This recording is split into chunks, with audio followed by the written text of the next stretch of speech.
Can you see me? Is my next panel ready and waiting in the wing? Hi, Olga. Yes, we can hear you. That's fantastic.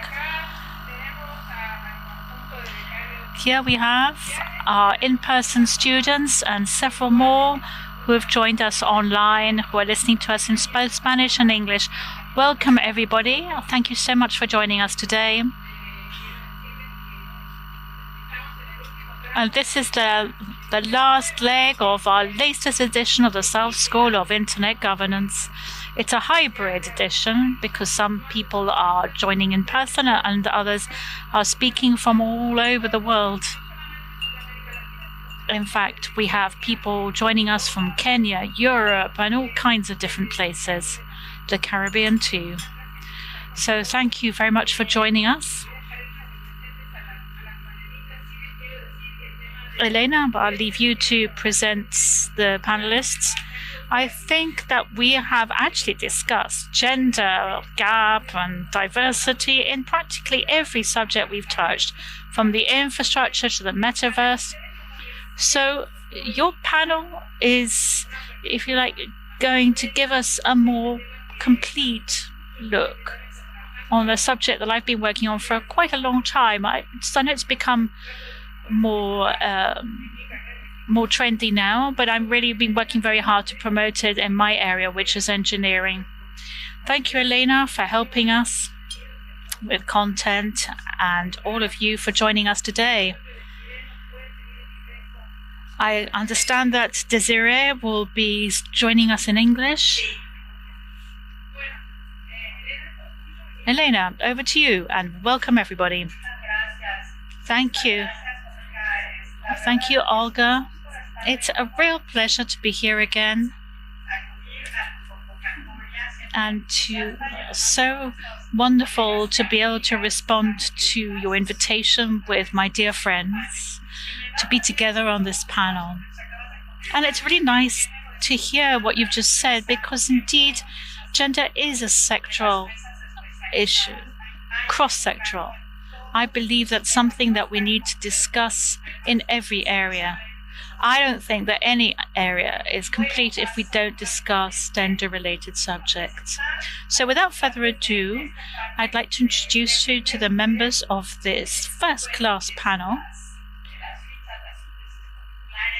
I'll just give you a quick overview. People's curricula are on the page. I'd like to present Maria Cristina Capella. She's the head of safety policy for Meta in Latin America. Aimé Vega Montiel from the National Autonomous University of Mexico. And both Cristina and Aimé are online at the moment. Desiree Milosevic, who's a policy advisor for Donuts. She's working on an area which is called digital identity. Tamara Lauschner is from the Federal Amazonas University, and Giuseppina Correlli is the Director of Political Relations and Educational Programs from Millicom Antigua, and myself. Delighted to be able to join them, and also pleased to welcome Micaela Sanchez-Malcom, who's the Head of Public Innovation of the Cabinet of Ministers of the Argentine Presidency and the G+T Center. So I would like to give the floor to Micaela Sanchez-Malcom. She sent us a video.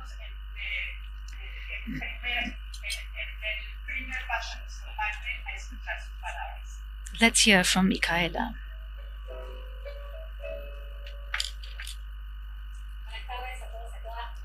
Hello, everybody. I would like to thank the Internet Governance Society for inviting me to take part in this panel, whose main objective is to debate what is changing in gender diversity in the Internet University, new ITCs, check connectivity, information technology, and so forth.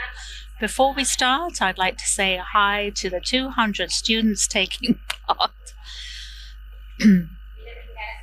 I'm Michaela Sanchez Malcolm. I'm the Innovation Secretary in the Cabinet of Ministers of the Argentine Presidency. And I'd like to share with you some of the activities and experiences, as well as public policies and projects we've been driving, which are closely linked to the gender gap and diversities in technologies. This is something that we've been discussing with all our friends and companions in the international and national context. You know the numbers, the statistics, and the gap that exists between men and women, which is even greater if you take into account different gender identities in the STEM areas. These numbers tend to appear very similarly in other countries. We're talking about indices which show some 30% of women and diversities in STEM versus 7% of men in this same universe. And this isn't just about identification in terms of profile creation and leaders. It's also about people planning their studies from primary and secondary schools. And you can see this in university and tertiary education. You can also see this in employment. Not only represents problems with gender gap, which starts at the beginning of a student's career, but also how we specialize, train, identify ourselves. How do we women insert ourselves in a growing profession, one of the fastest growing industries in the world, which is a challenge not only for women, but also for industry, which is always looking for talent, knowledge and professions. And it is a place where women, who are more than 50% of the global population, should occupy, and we need to take our rightful place there.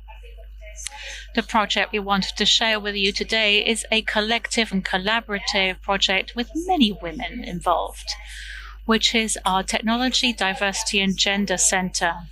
It's headed up by the Public Innovation Secretariat, but it's not limited to the Secretariat, which is in the Cabinet of Ministers. It articulates with the private sector. There are many different organisms from the state which are involved, from the Ministry of Women, Gender and Diversity, the CONICET, Technology Ministry, Educational Ministry, Technical Schools Institute, which is very important in terms of how young girls and teenagers start to integrate technological knowledge as part of their secondary school career. And there are other organisms from the government involved.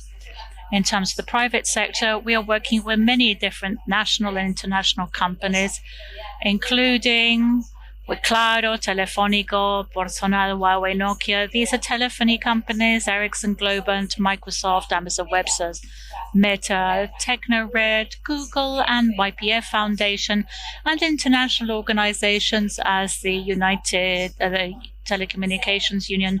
We work with UNICEF and the Women's Programming Institute, and every day we are seeing more and more people joining our ranks. This center is also aligned with the main international objectives and recommendations linked to reducing gaps, such as what has been established by the ECLEC, to promote actions and activities designed to close the gaps and increase digital literacy, creating solid training instances in everything that has to do with skills required for insertion in the universe of ITCs. It's also about programs able to promote and facilitate digital inclusion, thinking of women at universities, and also the idea that we need to be promoting a more integrated digital citizenry, where we close the digital gaps, which isn't just about access to technology and devices, but how women use those technologies and how they relate to them, so that the relationship is not just about personal use, but how we use them to train, gain skills, and use them in the workplace. Also related to these recommendations, the idea is how we design public policies which aim to reduce these digital gaps. and gender gaps. According to international information, the UNESCO and the World Economic Forum have said that with a public-private articulation needs to be far more active so that it doesn't take more than 130 years to close these gaps. This is obviously a really long period. We can't imagine what's going to be happening to public policy during that time. But we need to start thinking about it nonetheless so that we can reduce this period of time. So this centre, which is a public-private institution, we're working to create instances where we can identify, raise awareness, train women, diversities, children and adolescents. These are different modalities. Some are in person, most are virtual, and some are hybrid. We're also thinking about more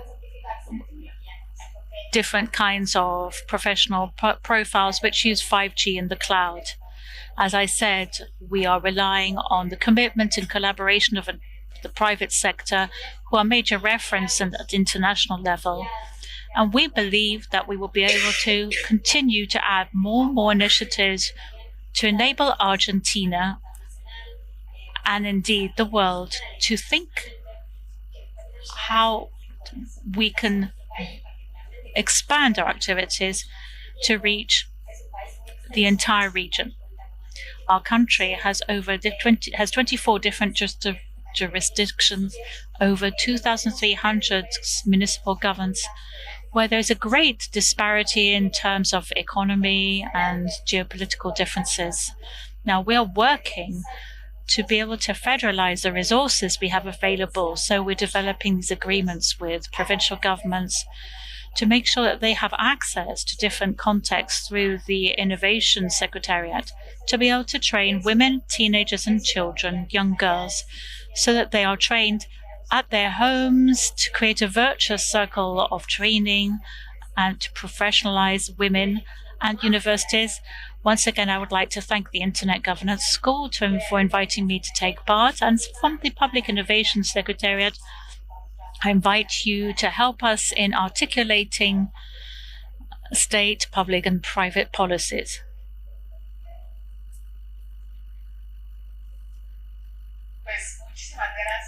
Thank you very much. That was really interesting. What a great way to kick off this panel. Looking at specific issues that need to be changed.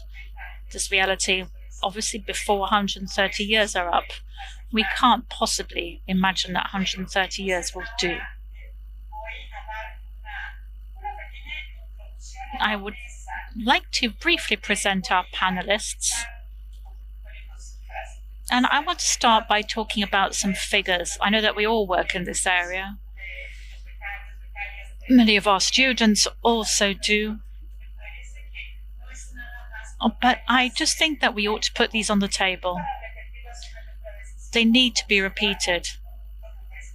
And it underlines a particular point I want to emphasize, showing that at times we go backwards, or there are some figures which are virtually unchanged, or others which show the areas where we thought we'd made progress, in fact we've gone backwards. So this shows us that we need to get to work and make sure these things don't continue to happen.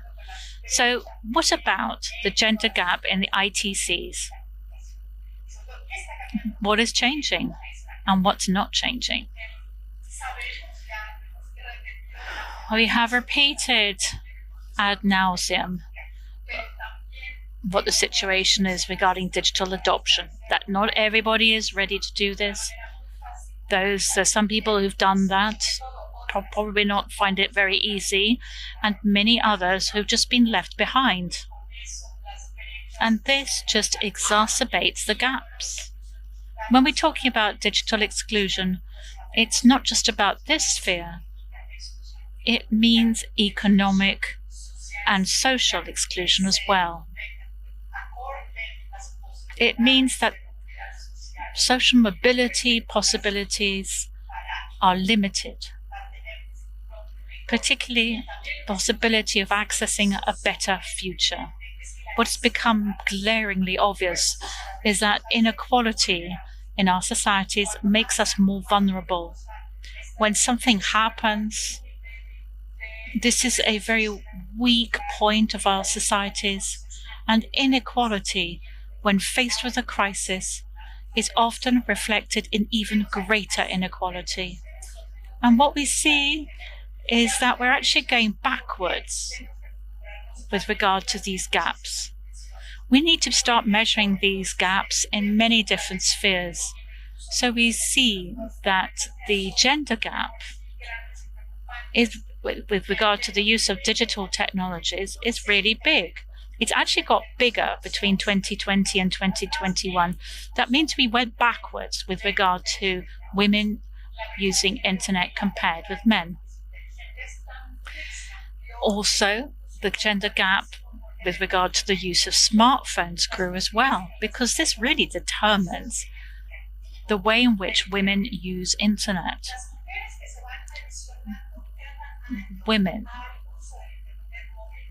More and more women are joining mobile internet users every year. In 2020, there were 110 million versus 59 million in 2021. Now, it's glaringly obvious that there's been a major drop in users. There's a contrast with the numbers of men using smartphones and mobile internet. This shows that there are systematic vulnerabilities and inequalities, and when there's a crisis, women are left behind. Not all society works this way, but it is particularly difficult for women. We can see that it's much less likely for women to have a smartphone, less likely that they will be mobile internet users. They have less trust in internet, and when they do it for a more limited range of active online activities. The digital gaps are focused amongst men and women as the users of technology, but we need to be looking on the other side because it's part of the same equation. And sometimes they're left a little isolated. It's the creation of technology. The gaps are huge here, which goes some way to explaining the existence of the first ones I mentioned. It is 3 times more likely that businesses that employ men be led by men. 23% less financing for projects led by women. We also know that this is also accompanied by far longer processes that affect women when they ask for a loan. And generally speaking, women get lower loans, much lower than men. And this is certainly the case when compared with projects led by men. It's 30% less likely that a project led by a woman will be acquired. Now, this is very important because innovation is all about creating innovative projects, helping them to grow. And then, by means of an acquisition, that these innovators get the recompense they deserve and be able to go on to create new projects. Now, when women are the innovators, they are faced with many more difficulties in having their projects or companies acquired by others, so they don't get to participate in this innovation cycle. And when we're talking about innovative startups, 90% of these have been founded by men. This is an abysmal gap, and it has a great deal to do with all the other ones. In the terms of graduates, there are major differences. There are lots of initiatives, but there's a great deal of work to do. The total of graduates, women who graduate from universities, only 1.7% have a degree in ITCs compared with 8.2% of men. And as for engineering, and industry-related degrees, there's also a very big gap. 6.6 of women graduate from engineering degrees or STEM subjects, compared with nearly 25% for men. Only 20% of employees in technical roles in machine learning companies are women. Only 12% of women are involved as AI researchers, and only 6% are professional software developers. This tells us about the emphasis which is being given to these systems of AI, of apps and programs, because right from the very start, there is a situation of inequality when it comes to representing the interests, priorities, and experiences of women, so that technology is truly relevant and useful to us all. Now, what's going on with the evolution of the digital ecosystem? This is related to these new aspects which are revealing themselves regarding the digital gender gap. We realized many years that this went far beyond coverage, connectivity, or access. It must include many other dimensions. But what we have seen is that as technologies evolve, far from closing the gaps, technological innovations arise, and they arise already with a massive gender gap intrinsic to them. So as we develop technologically, in fact, our digital inclusion achievements are getting left behind. The gender digital gap is growing, and it's becoming very, very big and affects technological evolution. We already have an access gap in general terms, which probably we shouldn't be doing when we're looking at detail per region, generations, geography, and so forth, but there are some big gaps there. But even if you take average figures, we have a very different performance when it comes to access. And what we're saying is that the average direction of the gap in artificial intelligence, the gap between men and women, is absolutely vast, which raises many questions. Is the approach we've been taking the right one? My thoughts here are that we have to rethink absolutely everything. We have to develop other strategies. And I think that the right paths are that inclusion by design is not to create new generations and apps without thinking about inclusion. Otherwise, we'll realize later down the road that there are gaps. We need to go right back to the origins and take a systemic approach to think about users, creation, and also the environment, the specific conditions, and the culture which conditions people, and continue to foster these gaps. So we have to tackle the causes, not just the consequences of these exclusive approaches. Now, this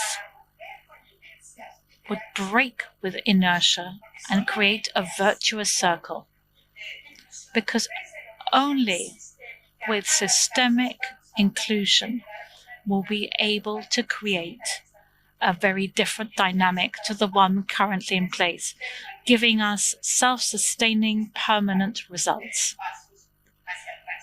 instead of going backwards all the time.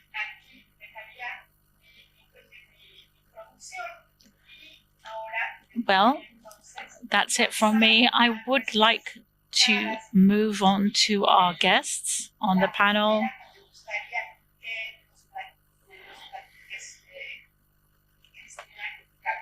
Okay, Christina, I'd like you to tell us from Meta. How do you see the current situation in the gender gap? And taking into account the digital technology in the company, which are the challenges and opportunities that you see? Thank you, Maria Elena. Thanks, Adrián, Olga, for the invitation, and all of you for being there today. I know that this is like the end of a long week, so thank you for being there today on Friday afternoon.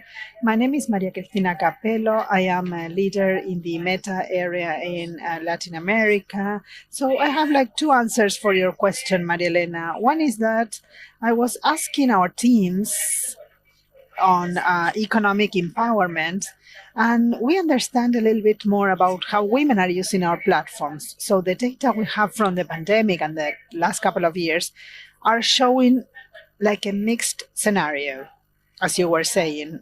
On the one hand, there's like 57% of business done by women use digital tools as against those by men. And those looking for new tools to reach new targets. And we have seen a higher use by women of these platforms. So women are not lagging behind. And this shows like a need, an economic need, especially in our countries. And what we were able to notice, unfortunately, was like businesses that were opening and closing, and that number was higher as compared to those of men during the pandemic. So we need to take that situation into account, because those are the most relevant data for our platform. We don't have this in Instagram or WhatsApp or the economic and productive use in the platforms. So what I would like to highlight here, and I can show or can send you a link through the chat of our program in which we cooperate with many of you, and the focus is constantly offering training and tools, and especially to make it visible in each country, specifically in Latin America, to make women using these tools visible, and to help them develop a network and being part of a network, because we believe that that makes the difference. On the other hand, what I like to emphasize is that I cooperate with many of you as regards this, is that the digital gap is not only something that has to do with an access gap or a use gap, but also what is affected by, and in this case is security. We are in contact with, or we are noticing a lot of violence, and this may be affecting the involvement of women in our platforms. So there, we don't have some specific data, but we are noticing the results of that. But if we stop using the platform, we can develop tools, and that is the other focus that we have. We are able to control our online experience, and especially if there are cases of violence, gender-related violence, so that, of course, we would rather have the people in the platforms, but it's not the metrics that we are focusing on. We would rather understand if there's a possibility of maybe blocking a person, or other tools that are very useful that we have developed in the last couple of years because of your feedback and the feedback of organizations. As for example, to maybe if we limit a person, I'm going to use you, Maria Elena, as an example. If you limit me as you can see my messages, the messages that I sent, you can report those messages and send the proof, but nobody else in the chat or is going to be able to see my comments. So that is in order to understand the psychology of a person who is harassing another person. So those harassing people won't be immediately cancelled by it. But what I feel is that that person receives the message and has the possibility of reporting it and take the necessary actions to feel safe.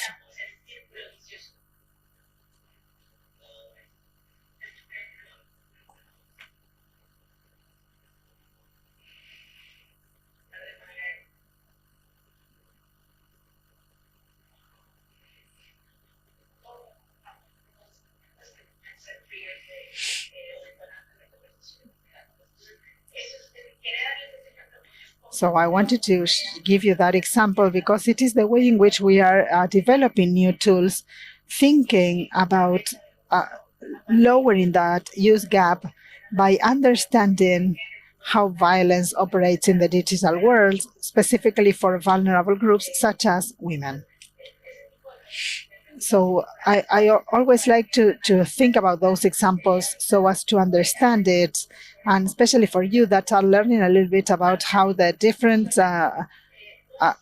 aspects of internet work. It's not specifically about access, but about how we think about designing tools, understanding the risks, and learning to design technologies that tackle that problem. For example, if somebody is about to make a comment that is going to hurt somebody, there's like a notice so that the person can change that comment and rewrite it. So it's kind of a way of bringing awareness, raising awareness. And for example, in your Facebook pages, if you have a business, you have the possibility of filtering offensive words or using your own filters, because sometimes some words that may not seem offensive are used to attack somebody. I was in Brazil, and there was a political campaign in the groups. The word lady was used in a very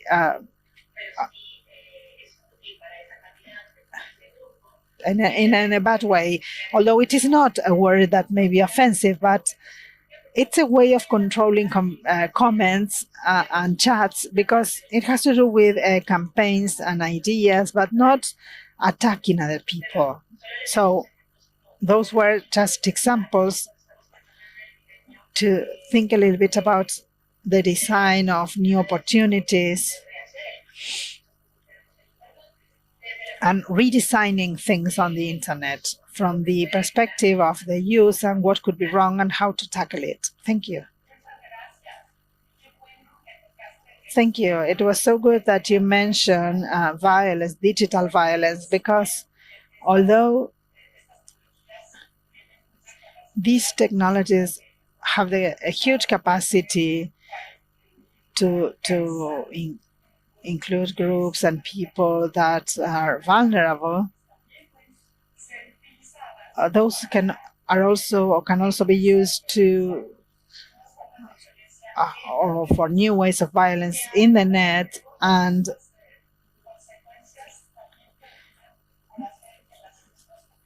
with consequences that may limit women in the use of technology. So it's very good that you mentioned that, because now I'm going to give the floor to Aime Vega, who is a specialist on this topic, and I would like you, Aime, to talk about your perspective on this, on the digital space in cases of violence. Thank you, Maria Elena, and I want to thank Olga Cavalli for inviting me to participate and to think together with you, my colleagues, about the consequences of communication and IT technologies in human rights and the rights of women and girls. The pandemic made technology become the instrument or the tool to guarantee social communication. But because of the structural inequalities between men and women, technology didn't solve social exclusion and women discrimination in society, but actually enhanced it. So this is where I would like to reflect upon, because why did that happen? We have been analyzing these topics since the 50s. Although today digital technologies face us with the exacerbation of violence and discrimination against women and girls, today in the digital environment, we can see that this is not something that is new. So that's why in the field of decision making, or as Sicapello said, in the design of new technologies, it is important to consider previous concepts and ways of reducing or closing the gap. The main reason is that we continue seeing this trend of making or having a technocentric focus that was mentioned at the beginning of the 90s or the new century, that was saying that technology was going to solve what the society and governments were not able to solve, which is women and men equality.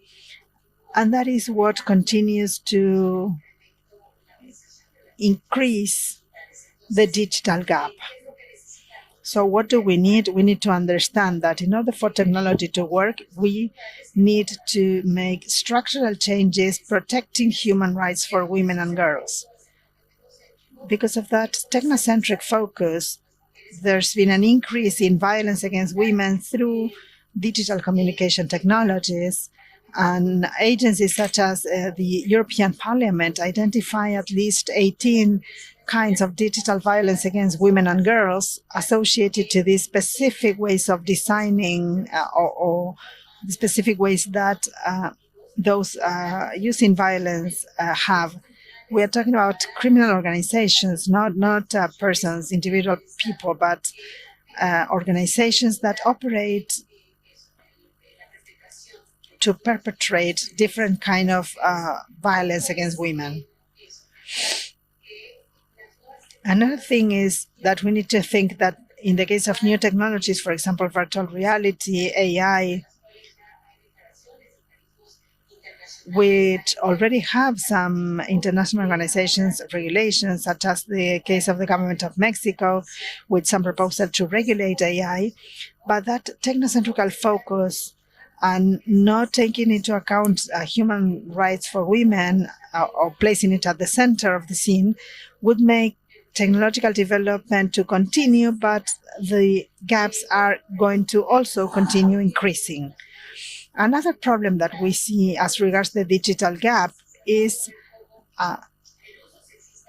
the sexist use of technology, which is quite a good business for some. And today there are some distortions of concepts that feminism have been working with. Catherine McKenna is going to criticize consent as one of the things that it is used to give women the responsibility of violence they are victims of.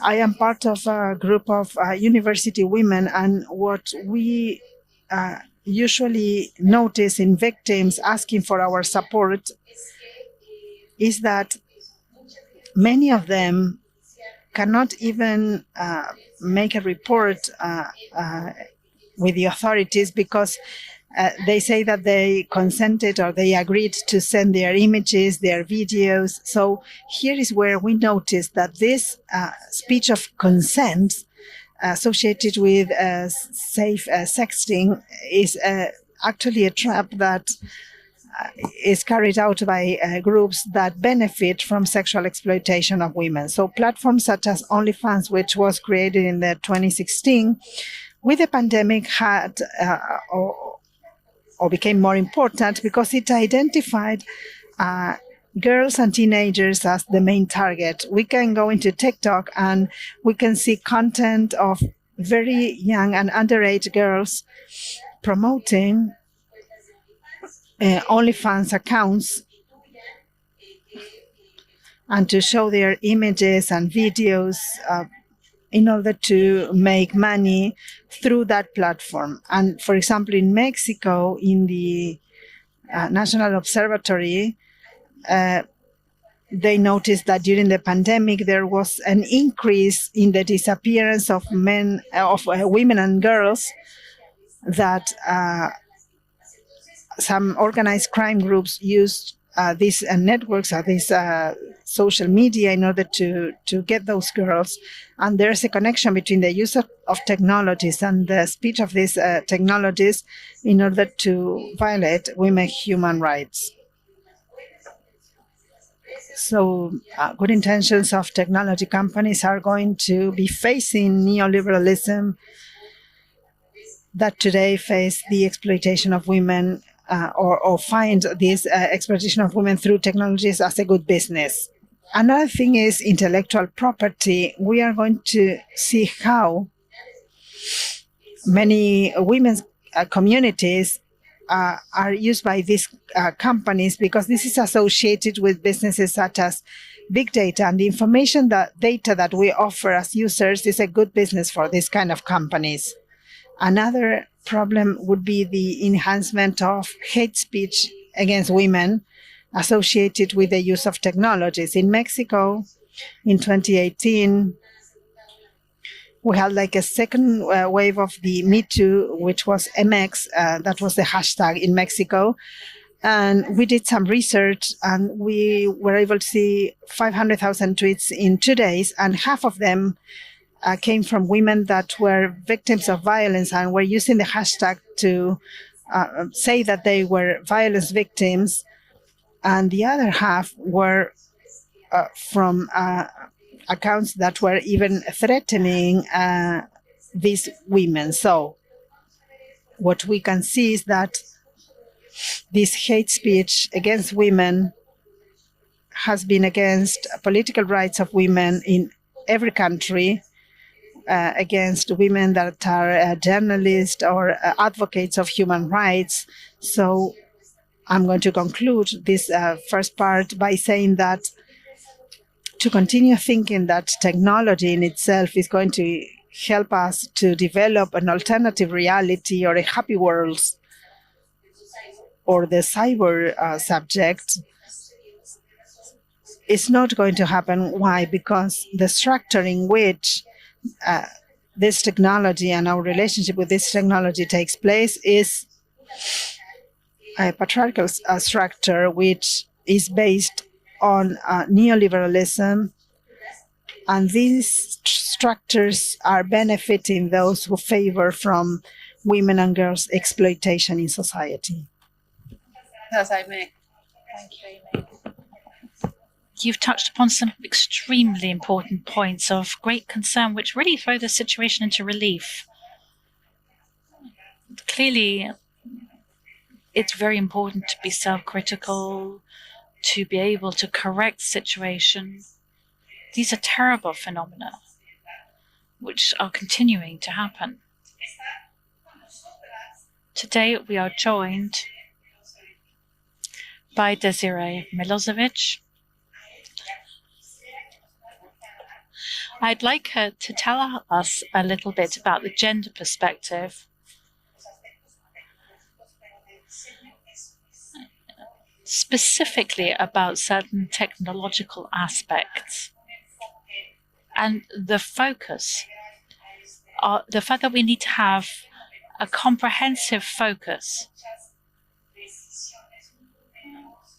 We are faced with many decisions, we see numbers, we find ourselves obliged to create images and identities using these platforms. We need to see how they communicate. And it's important to understand how the domain name industry functions. I'm going to repeat my question for Desiree.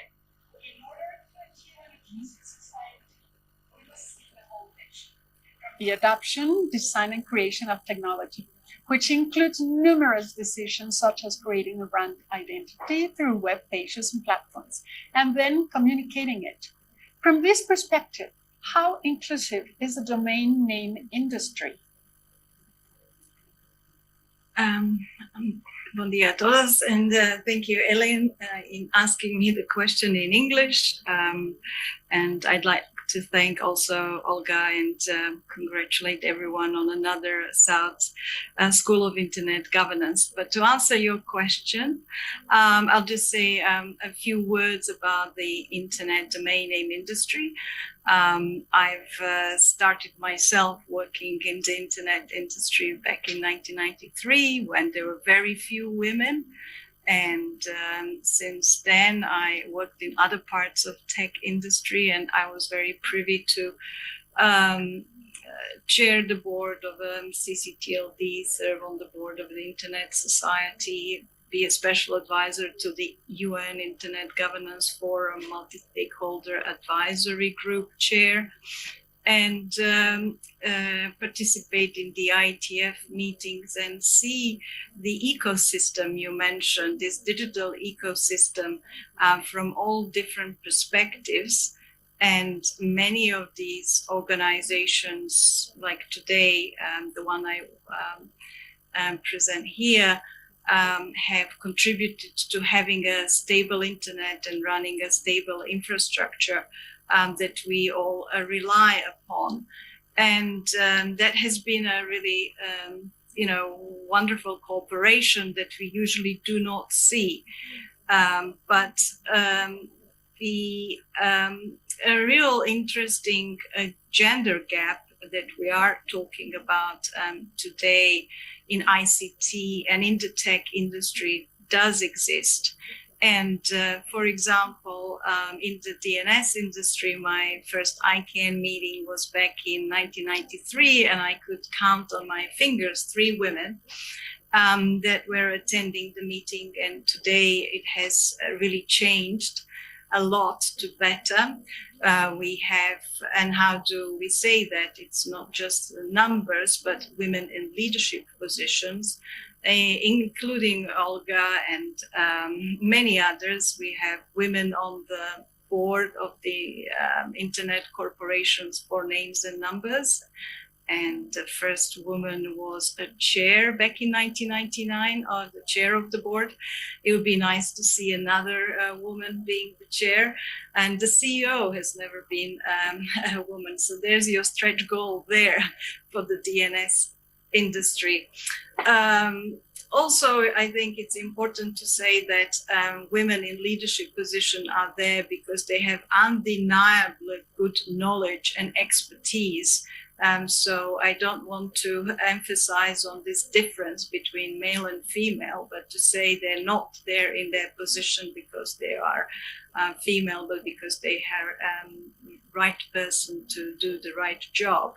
And over the last 20 years, and we have come to a better position where we have, for example, 3 women in a leadership position, such as Miriam Kuhne, who's the chair of the RIPE community in Europe.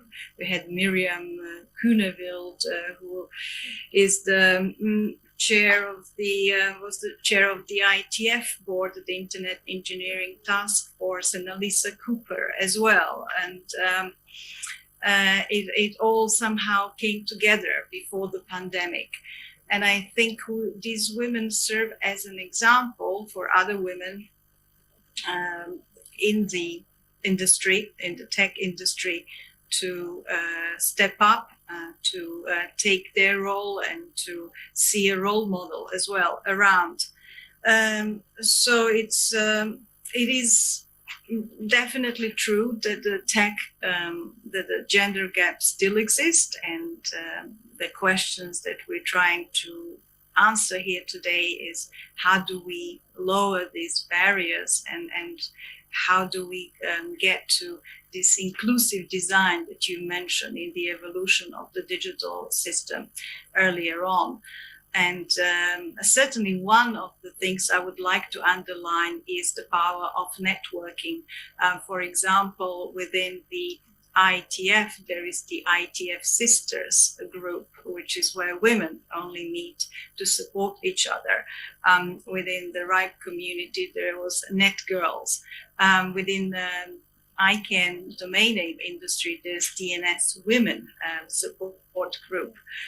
So I think one should not shy away from being really either forming such a group or joining a group, because we should not underestimate that the women out there who put other women as speakers, as leaders, and as good team players. And sometimes it really doesn't matter which gender it is, but because there is that gap. Also, I think when talking about this inclusive design, I believe it's important to say that we need to address the issue very early on, and we need to increase the share of girls in STEM. And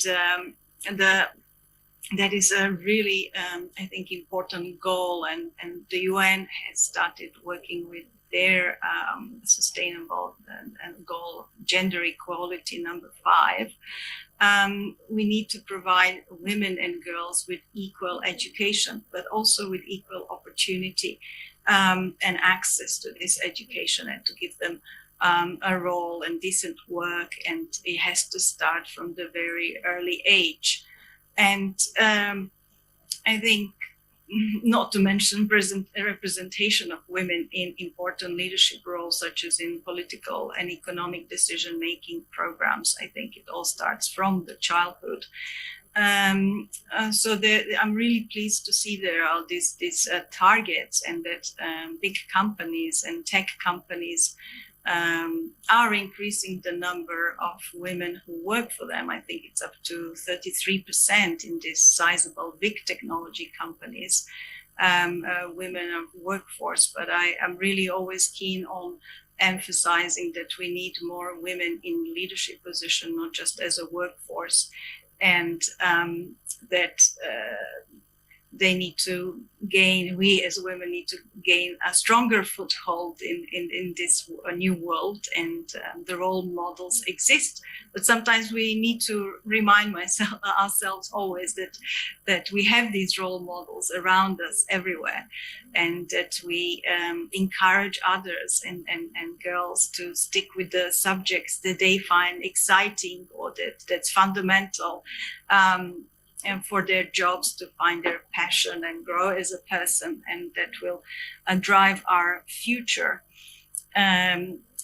So yeah, the inclusion by design you mentioned is important, and the increase of the share of girls in the STEM is something in the fields of science, in the fields of technology, engineering, and mathematics is quite important.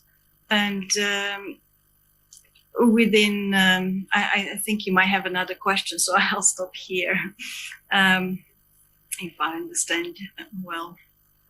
Thank you so much, Desiree. Pues vamos entonces. So to continue this conversation, I'd like to hear from Tamara Lausneck. She's had a lot of experience in the areas of digital inclusion and gender. But there are also other situations which call for an intersectoral analysis. It must be difficult for groups which are discriminated against in different ways. Tamara, you work with women and girls in the Amazon region. Can you tell us about your experience with your Women and Girls program, Digital Identity? Thank you, Elena. Thank you, Olga, for the invitation. And that is all the Spanish I'm going to be speaking for today. I'm Brazilian. I'm going to give my presentation in Portuguese. Hope nobody has any problem with this.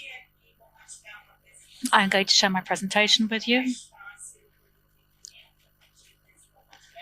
I think it's easier if I share. Now, to answer Elena's question, I'm going to talk about digital women. And I, as the counselor for the internet community in Brazil, I'm going to talk about what we do. So Digital Girls Program is a national program which is supported by the Brazilian Development Society. It's almost 11 years old and more than 18,000 people. And we have partners all over Brazil. As you can see from the map, these are the places where we have projects and partners for the Digital Girls Program, together with our projects. You can see that the Digital Continuity Program, which we're developing in Manaus, right in the middle of the Amazon area, and the objective is about initiatives that Elena talked about, which is about how you train people from an early age. Desiree also talked about the need to reform the way we look at STEM for women and how we're tackling this in the Amazon area. This is the Federal University of Amazon. It's about 17 hectares in the middle of Manaus. It's a nature reserve. And we have two initiatives I'd like to talk about. At the beginning of the year, we held an activity with boys and girls to give them some encrypted messages, and they had to decode them. And we put them into groups where there was just one girl. Now, the interesting thing was to see how they interacted. If the girl was given a leadership position and she received all the information, she had to organize a group. It was interesting to see whether she kept her leadership role. And at the end, people talked and asked questions. And it was interesting to see whether it was the girl that presented the results of the group. And we asked about why this happened. And we looked at the way that this had been developing, this project developed since the beginning of the year. It's very important to respect women's work within the development of technology. Then we had these makers projects where we trained girls in 3 cities in the Amazon, in Manaus, 30 children. This started before the pandemic. It was difficult to follow through it during the pandemic, even though it had been an excellent experience.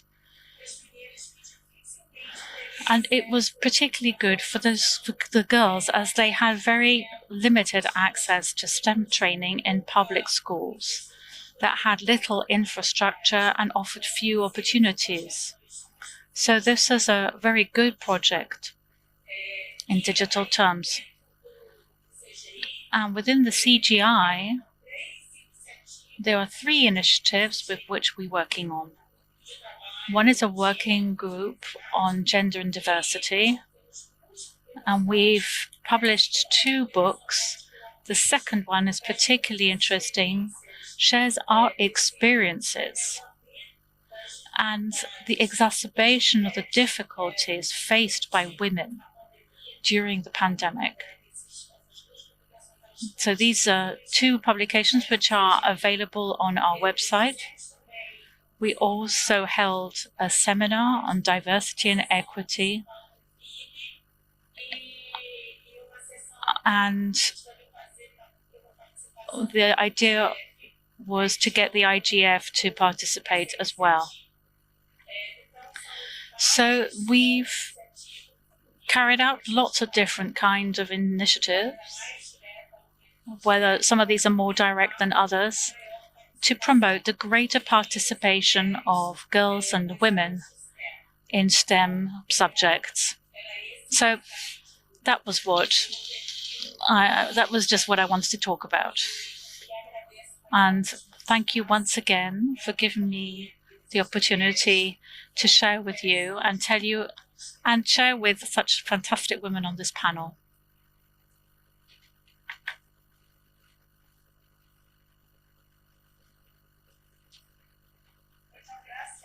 Thank you very much, Tamara. It's very interesting to hear about these experiences, particularly when you go to the origins and work with a different perspective amongst the younger generations. But then we have to continue learning and we have to maintain these conditions so that we overcome prejudice and discrimination. The idea is for all these young girls and young women to be able to insert themselves in the sector and grow. And we also need to create new opportunities using technology which is really diverse and improves the quality of life of women. So now let's hear from Giuseppina. Giuseppina, we know that, as Tamara said, education plays a fundamental role. Tell us about the digital education programs that you're carrying out at Millicom to close the gender digital gap. Thank you very much, Marilena. Okay. I would just like to say again, thank you. Congratulations to everybody, to all the students who've been chatting with us and obviously fulfilling their desire to learn more thanks to these great opportunities hosted by Olga and Adrian. I think it's all about education, isn't it? And this is our main tool for inclusion. It's sowing knowledge so people can work together properly on an equal footing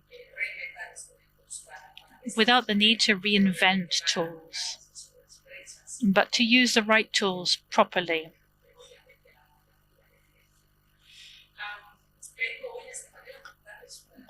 Today, I'd like to tell you a story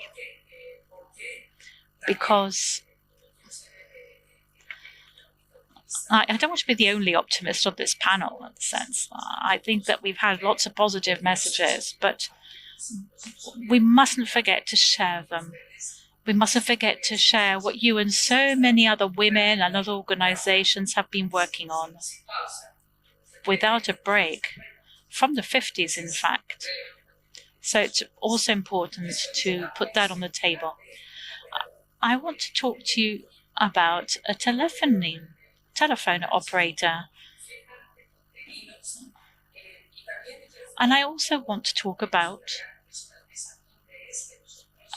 where we are active throughout Latin America, particularly in South America. We're a very small organization, but we're very dynamic.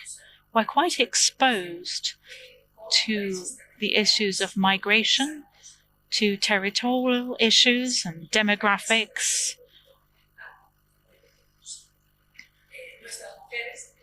Our women we call them Millicom Connected. Millicom Connected is a project which aims to connect communities. That's our vision. To make a community doesn't just mean connecting. Obviously, our long-term vision is to improve their quality of life with better infrastructure and contribute to their training and how they use these tools. We've had some amazing meetings, and the idea is to be able to be creative and responsible with this media. So it really is a shared responsibility if you think about it. We launched our program in 2017. We call it Connected Women. And it started out as being the spearhead for our spearheading our sectoral strategy. We created instruments to help women understand better how to use mobile services.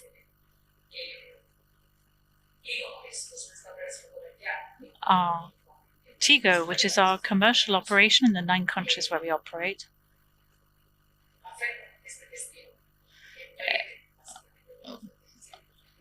between 2017 and 2028, we developed a number of training programs for women, which were held throughout our operations.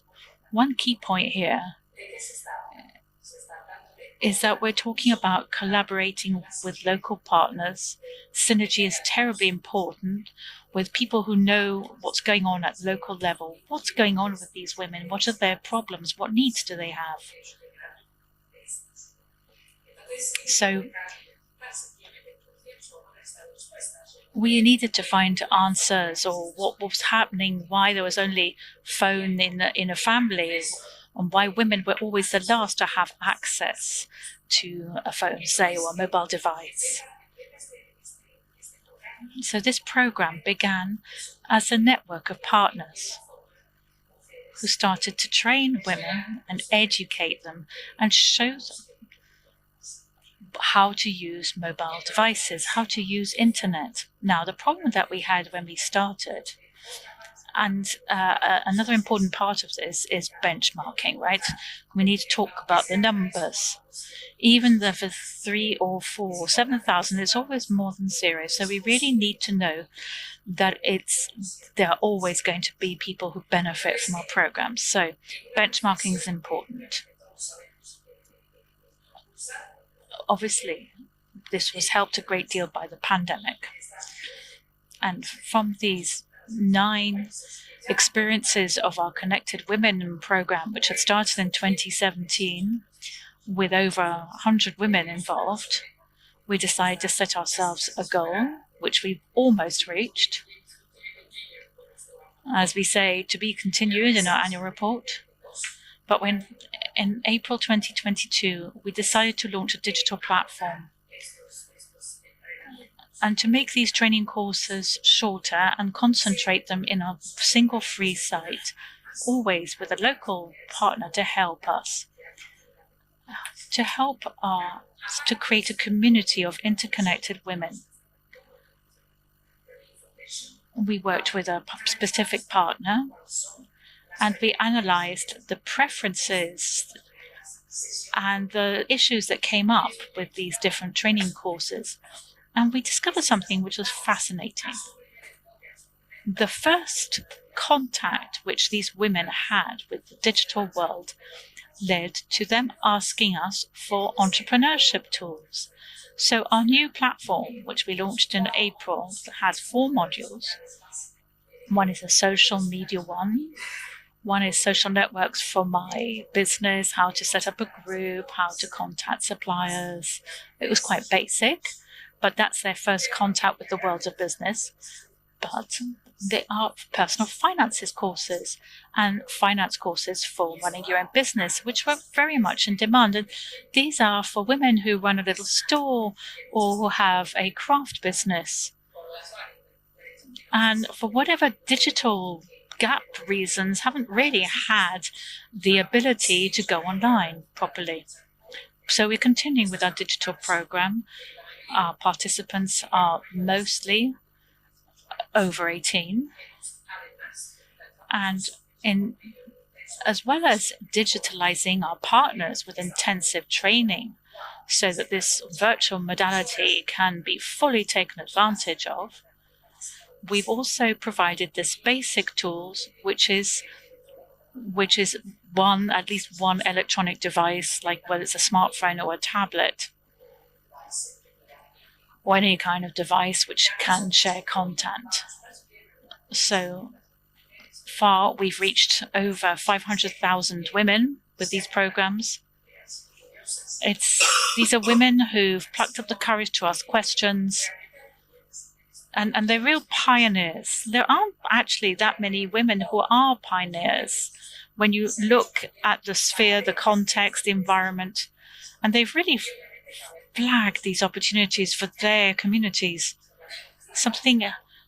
Our platform is live, it's online, but it's important to emphasize the synergy, the importance of something that has received so much support and been so inspired by other organizations, by local and national and international partners who've recognized the importance of focusing on groups that maybe aren't so young, but able to share this awareness raising exercise. Thank you very much, Josefina. What a great program. Congratulations. It's grown so fast. And we are connected. We're online. Obviously, there's many more of us out there. There's connected. We are legion, all under the umbrella of this amazingly powerful concept of being connected. I think we have time. Is that right? The last panel. But there is one question I want to ask. Maybe one of you or several of you can pick it up. But we haven't talked about one key element. We've talked about the need to change, to have a holistic, systemic vision, inclusion by design. And that means working with men and women. Now, how can we get men and women do more than just be supportive or encourage there to be more women in these activities? Because I think that both men and women must change the way in which we work, the way we share responsibilities, because otherwise we won't achieve real lasting change in society. So my question is, how can we all be involved more proactively? Who wants to take this question? Come on, guys. Oh, there you go, Giuseppina. I think that in all aspects of inclusion, you can't just build this around the group that you want to include, because it doesn't entirely relevant, but I want to tell you something. When we set up our child protection, which we developed for children, which have to deal with the world online and connectivity. I'm going to tell you something about happened in Colombia a few years ago. We launched a program working with authorities. But there was a moment when caregivers, parents, teachers started to ask for courses because children need to be accompanied when it comes to internet security. Now, with gender gap, there are so many issues involved. But I think that the idea of building a culture which isn't just about diversity, inclusion, but more about equity, this is a really big topic. It should cover all forms of diversity. And it's not just about including women more. Obviously, it's a part of it, but it's not the only thing. It's a much wider debate. There have been certain events which have happened in the workplace the famous glass ceiling. Otherwise, these continue. And we need to raise awareness amongst men so that these situations change. Otherwise, all we're going to do is just carry on talking about it. We really need to bring about cultural change right from the cradle. But we have to do this in a very vocal way. We have to address taboo subjects. And it's very important that those people running the program should be as aware of what's going on as those the program purports to cover.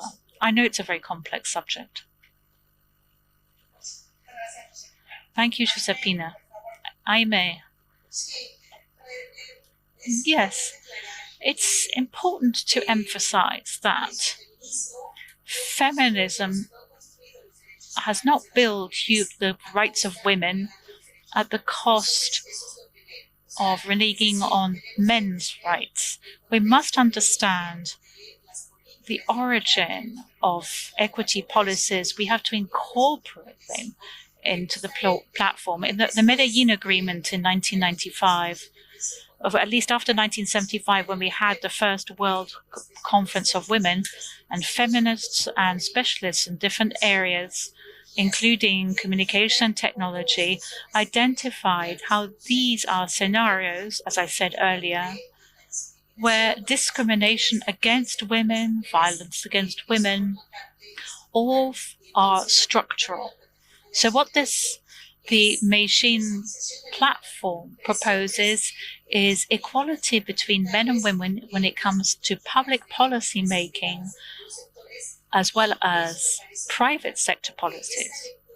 This is very important because the fact that we haven't included men, what it does is distort the situation, which isn't really about what feminism is trying to achieve. This distortion, furthermore, only encourages people to think about the male population in discriminatory terms.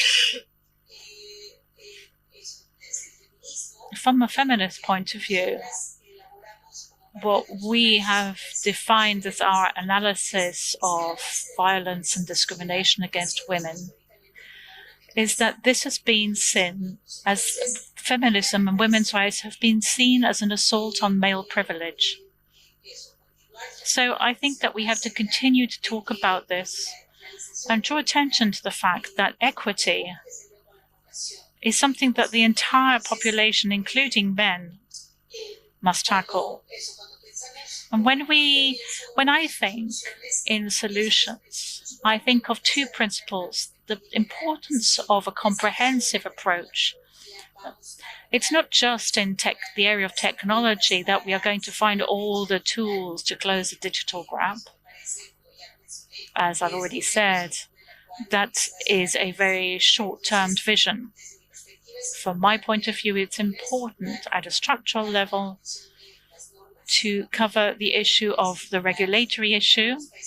Digital violence in countries like Mexico has been legislated, but from a biased point of view, because it doesn't include the perspective of women's rights. So they actually end up benefiting the aggressors. Secondly, I think that it's important to cover the area of public policy making. Unfortunately, what happened with the pandemic was a weakening of the institutional mechanisms that women can use and have built. And this extends to women's rights policies in the digital area. And this is up to the state.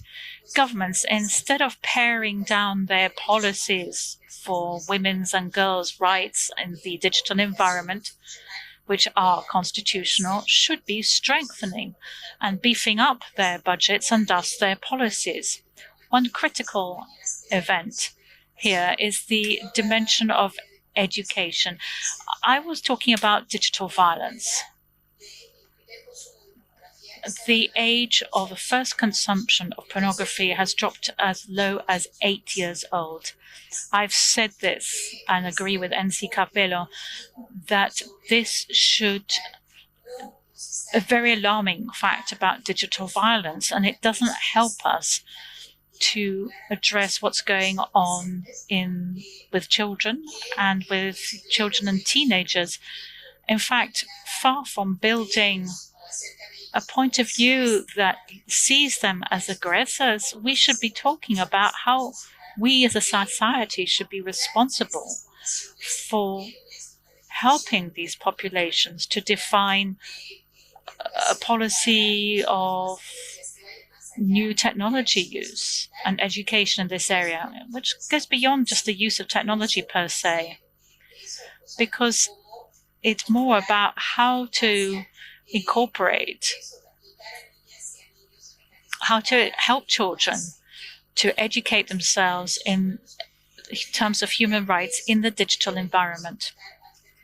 I also think that we need to talk about data. I have been going on about this for some time, but what we do not build through data does not exist. We need to benchmark. We also see how indicators by sex have disappeared because we've been able to document since the 1950s. We've been able to document the gaps, the gender gaps between men and women in different spheres such as technology. But building these data should also incorporate a quantitative dimension and also a qualitative one. We shouldn't just be thinking that access to technology or the number of cell phones or technical equipment that women have versus men is going to give us an idea of the digital gap. On the contrary, this actually exacerbates bias. As I said earlier, women's rights should be in the center. Instead of putting technology in the center, we need to think about how these technologies in a given structure of discrimination, violence, and inequality actually exacerbate these problems. And the human rights perspective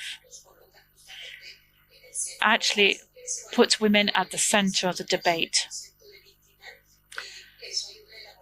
There is also another issue related to the position of a victim. This is a political elaboration. How a state recognizes its involvement in the impunity of what is being done to ensure that women can live a life free of violence. Thank you very much, Jaime. Those are very key points that she brought up. Next question is, how can we change as a society? Because we all have to change and take on these changes. Do we need more actions to drive STEM amongst young people? And similarly, as my panelist friends have said, we also need to provide human rights training from a gender perspective to young children and also to adults. Because this is a society in which we have grown, has turned us into people full of conscious and unconscious bias. And we cannot sit there and expect that the next generations are going to fix the world. I think now is the time for everybody to stand up and be counted. But we need everybody to put their shoulder to the wheel. If we want women to be truly incorporated into the professional working world, we must ensure that men also join this campaign with the same level of enthusiasm, that they take on their responsibilities in a family and social sense. Now, how can we do this? How can we bring about these changes at a personal level? It's not just about congratulating or praising others who do that. We all have to do our bit. And I don't know if anybody else has anything to say. Otherwise, I think we can call it a day. I just wanted to give you a little bit more of a specific example. because I think in general, what the subjects that we've covered have been extremely important when we're talking about changing society. We're talking about changing men and women in that society. Now, from a more direct, daily or specific perspective, in terms of people's experience, I think there are two key points here. First, it's accent.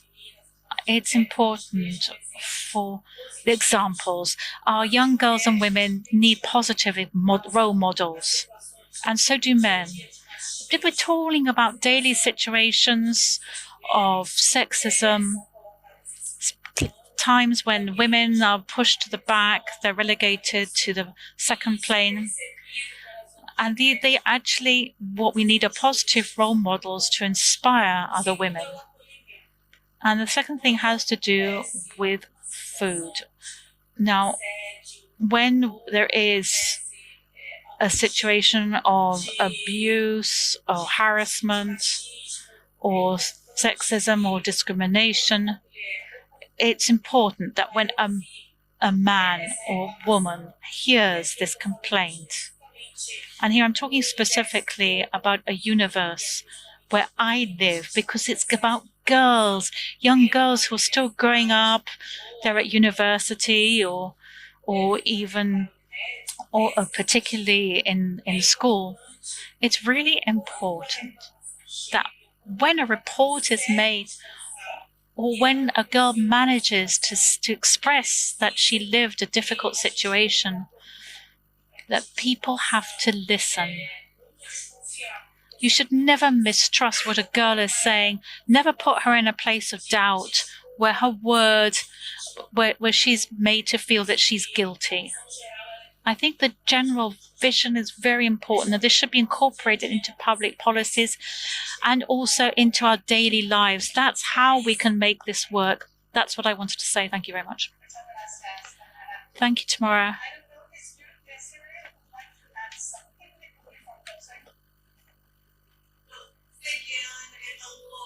Said already by everyone, so I agree with most of it. What Aime was saying about the global conference in 1995, where people got together in Beijing to try to solve the problem, because it's known that no matter where in the world you're born, your life is harder if you're a woman or a girl. And even since 1995, not many things have been solved in terms of new policies, or that new money has been put forward to solve this problem.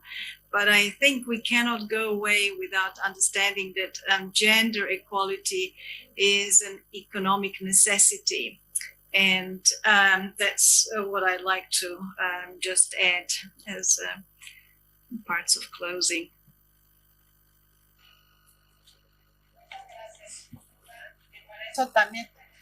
Thank you very much. I know that we have lots of data to support us. It's not just a justice issue, which is essential, but it also makes economic sense. In order to create more resilient societies, able to develop in a more lasting, positive way.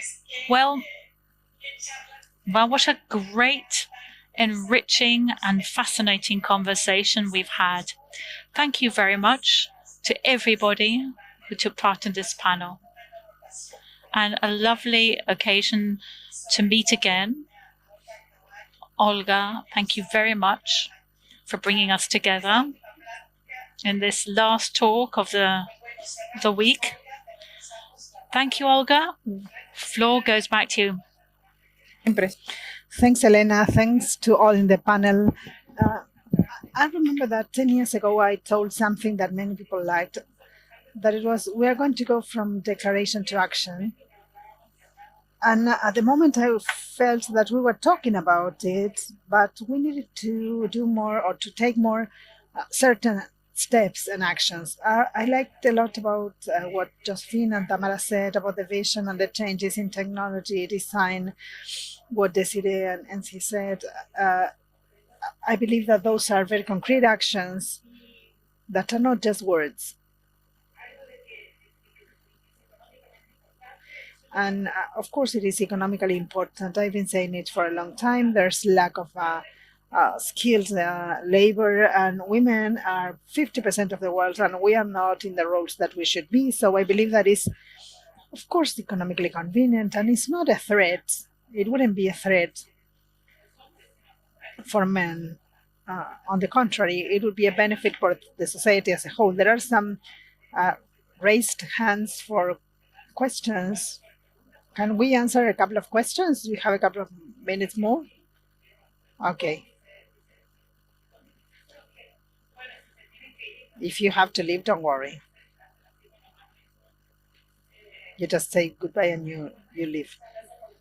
Thanks for the presentations. My name is Soledad from the province of Santa Fe in Argentina. I wanted to ask you if you are aware of the two bills that we have in Argentina, Belén and Olympia bill, that have to do with non-agreed sharing of images with sexual content. And if you could tell a little bit about the experience in that field. Let's ask another question and then you can answer all together.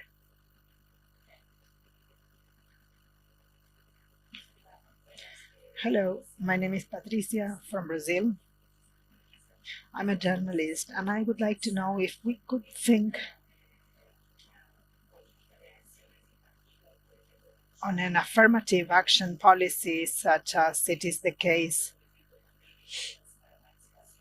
as the Quora's law for political involvement, if we could think about that as regards technology, the participation of women in technology, so that maybe it's not a law or a regulation, but maybe some allowances for the private sector and doing it mandatory in the public sector, something that it's moving from words to action, as Olga was saying. And there's another question from Maria Joel from Mexico online. Have we ever had some kind of limitation because of gender?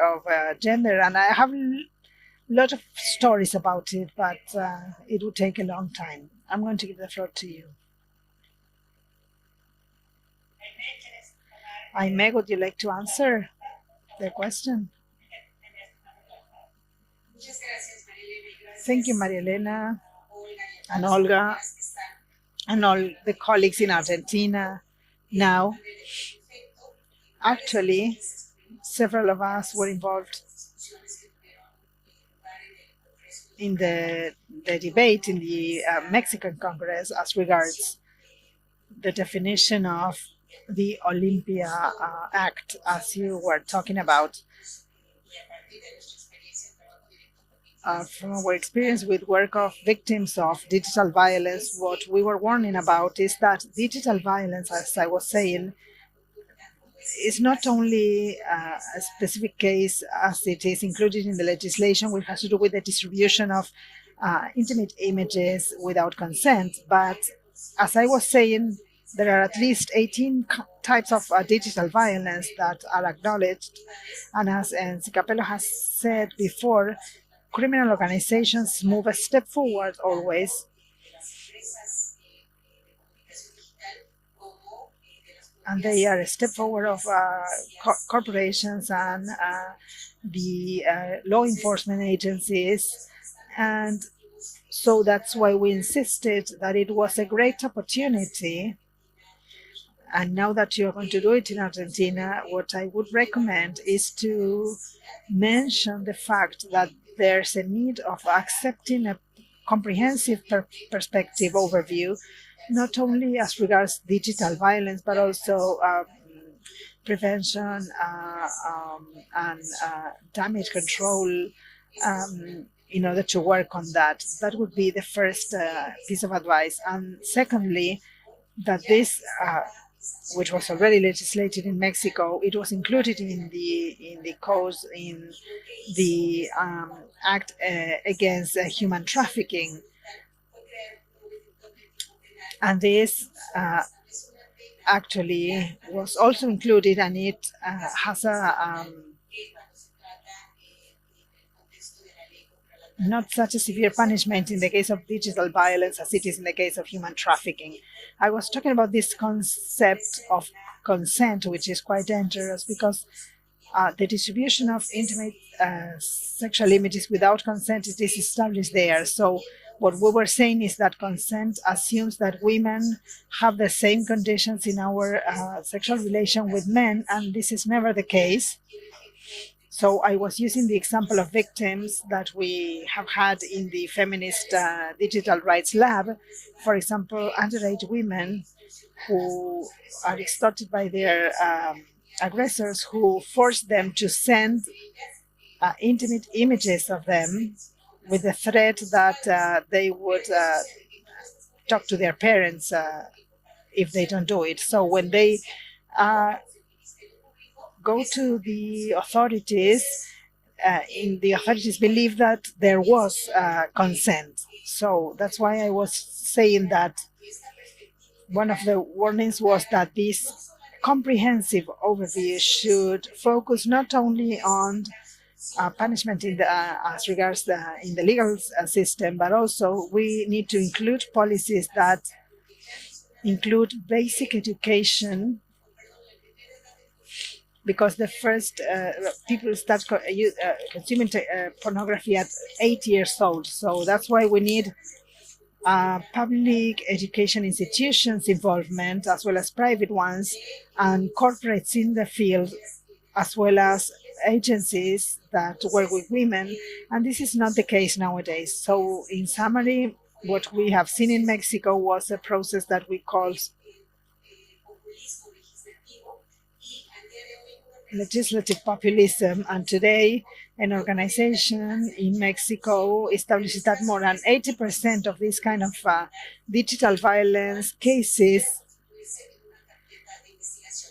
are not even investigated. So we need to mention that here we have an element that is part of this,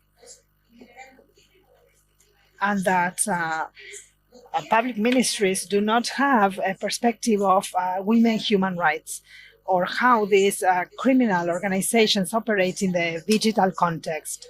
So that's why we sometimes have most victims go into an agency that doesn't even know the legislation and the technologies. I want to mention Enzi Capello. He's a member of a private institution. And we know that women such as Enzi have made a difference in the lives of hundreds or thousands of victims. We have had communication with colleagues such as MC, who have helped us to identify some of the perpetrators and to help women live without violence in the digital scenario. So I think in Argentina you have a great opportunity to take advantage of these opportunities and these experiences in other countries. I'm not denying the importance of taking it to Congress and to making digital violence against women visible, but the legislative power cannot legislate thinking about individual experiences. We are talking about a structural problem, so that's an agenda that we have been working on since the 50s. So we need to think the work we have been doing and what we have in the papers and documents, and we need to draft some frameworks that are useful for women. Thank you.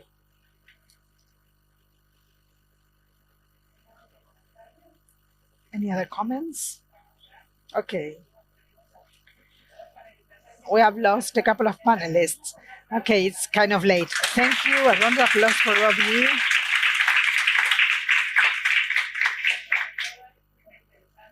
Thank you. It was a really interesting panel, and greetings from Argentina.